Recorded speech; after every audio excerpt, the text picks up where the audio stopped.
avons décidé de nous retrouver ce 28 afin d'évoquer face à vous, face à l'opinion nationale et internationale, comme disent les gens qui ont bien appris, des questions qui fâchent, qui font querelle et qui ont fini par nous fatiguer. Aujourd'hui, notre ordre du jour portera sur les questions suivantes. Le compte rendu des différents échanges menés entre nos différents syndicats avec l'administration centrale. Puis, nous évoquerons la question de la matière d'œuvre. Et enfin, nous évoquerons la question qui fâche, la question de l'argent, la question des vacations. Parce que nous savons que nul parmi nous n'a signé un contrat de pauvreté avec l'enseignement professionnel ou avec l'argent. Parce qu'il n'y a pas de contrat de pauvreté, il est hors de question pour nous, cheville ouvrière de ce ministère, cheville ouvrière de cette agence, de laisser les autres s'enrichir à notre dépens. Parce que les producteurs ici, c'est nous, les agents, le petit peuple. Préoccupation de la formation professionnelle. Lesquelles préoccupations vous ont envoyé le samedi 21 septembre 2024 rencontrer Madame la ministre de l'Éducation nationale. Au cours de ces échanges, nous avons échangé sur 3 thématiques. Les problèmes relatifs aux situations administratives. Nous avons également regardé les problèmes concernant la pédagogie et l'andragogie. Et nous avons eu le gros morceau des situations financières. Ici, les enseignements théoriques, que de mettre la pratique en exergue. C'est pourquoi nous avons demandé de mettre à disposition de tous les centres de formation en quantité utile la matière d'œuvre nécessaire à la réalisation des travaux pratiques. Pour éviter de rester toujours dans la théorie et de conclure activement que nous, formateurs, moi y compris, que nous ne valons rien. En d'autres termes, c'est ce que ça veut dire. Alors, le 27 septembre 2024, à la suite des instructions de Madame le ministre, le SG, par formation professionnelle, a entrevu une rencontre à la DGF. Les examens, je veux tout simplement dire ceci. Nous avons travaillé longtemps pour mettre en place un dispositif réglementaire pour payer régulièrement et sans contestation ces vacations. Ce dispositif existe. C'est la décision 178 sur laquelle les vacations devraient être payées de façon régulière, sans souffrir d'aucune contestation. Chers camarades, membres des différents syndicats, je me tiens devant vous pour ces points, pour vous dire tout simplement que nous n'avons plus de problème de texte en ce qui concerne les vacations. Ces vacations ont fait l'objet d'un certain nombre de rencontres entre la tutelle de son temps et les représentations syndicales.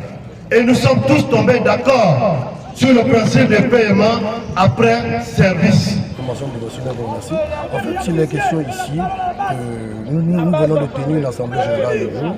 Cette assemblée générale était une assemblée générale à l'issue de toutes les démarches que nous avons entreprises auprès de l'administration. Et ces démarches aujourd'hui ont abouti à une situation d'embrasement. Nous avons décidé d'organiser aujourd'hui une assemblée générale conjointe avec tous les partenaires sociaux. Alors, de cette assemblée, on peut retenir qu'il y avait 3 points essentiels. Le premier point était de faire le rappel de toutes les rencontres et de tous les résultats et entre autres points, nous avons évoqué la question de la matière d'œuvre. Cette question de la matière d'œuvre, c'est une question essentielle parce qu'aujourd'hui nous sommes en formation professionnelle. La formation professionnelle a des principes élémentaires qui sont connus de tous, c'est-à-dire le principe du 80-20. il faut 20% de théorie et 80% de pratique. Alors que nous constatons que nous allons à la deuxième année, et cette deuxième année, nous n'avons pas toujours la matière d'œuvre. Donc il était question d'échanger avec la base pour leur dire véritablement là où nous en sommes avec l'administration sur la question des matières d'œuvre. Et la dernière question, c'était tout simplement la question de liée aux vacations, au complément des salaires, etc. Nous constatons que nous avons terminé avec les examens et concours il y a 5 mois et nous n'avons pas d'issue en ce qui concerne le paiement des vacations de tous ces examens et concours. Un autre type d'intéressement, c'est le complément des salaires. Alors, nous avons constaté qu'il y a 2 dispositifs réglementaires qui régissent ce complément des salaires. Il y a le dispositif réglementaire signé par le spécial et il y a un autre qui a été signé par le défunt ministre Simon Détournement. Et donc, de l'ensemble de ces points, nous avons pensé qu'il fallait bien qu'on trouve des solutions pour répondre les formations, sans quoi aucune formation ne sera reprise si ces problèmes ne sont pas solutionés. La direction générale de l'ANIFEB nous avait informé que, s'agissant de la taxe, la caisse d'affectation spéciale, les entreprises ont déjà versé les 1% ou les 0,5% qu'ils versent chaque fin du mois pour le compte de la formation professionnelle. Mais ici, la direction générale dit ne pas avoir perçu depuis janvier 2024 jusqu'à aujourd'hui, nous sommes le 28 octobre 2024, n'ont perçu aucun franc par rapport à cette taxe. Or, cette taxe-là est l'essentielle subvention, on va le dire comme ça, de l'agence en dehors de la subvention de l'État. Mais le gros du budget de l'agence est versé à travers cette taxe. Alors, ceux qui récoltent cette taxe, les impôts, récemment on a eu information que les impôts ont envoyé au niveau du Trésor toute la somme récoltée au niveau des entreprises. Alors, si cet argent est au niveau du Trésor, alors nous posons la question de savoir pourquoi ça coince. À quel niveau se trouve le problème? Nous n'avons pas éléments de réponse. C'est pourquoi nous sommes retrouvés ce matin pour interpeller l'administration, pour qu'il regarde de près. Et mieux, c'est vrai qu'on n'interpelle pas l'autorité à travers les caméras, mais nous sommes obligés d'interpeller le président de la transition, le président de la République, chef de l'État, général de brigade, Brice-Clotaire Oligui-Nguema, qui a tous les leviers de regarder de près la direction générale de la formation, la direction générale de l'Agence nationale de formation et d'enseignement professionnel. Où passe tout cet argent que les entreprises versent pour les besoins de la formation professionnelle en République gabonaise? Longa, président du syndicat de la formation professionnelle. Avec mes pairs, nous avons estimé qu'il fallait échanger avec la base sur l'ensemble des préoccupations que mine notre corporation, c'est-à-dire la formation professionnelle. Et bien entendu, si les questions de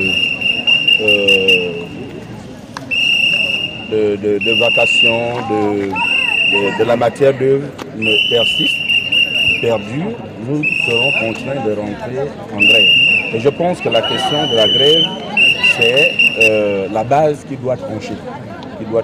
Et nous allons consulter la base. Et je pense que tout à l'heure, là, la base va se prononcer sur cet état de fait. Il faut dire que nous ne pouvons pas faire de la formation professionnelle sans moyens financiers. Parce que l'exigence de 80-20 fait en sorte que nous puissions avoir la matière d'œuvre à la première heure de la période interstage.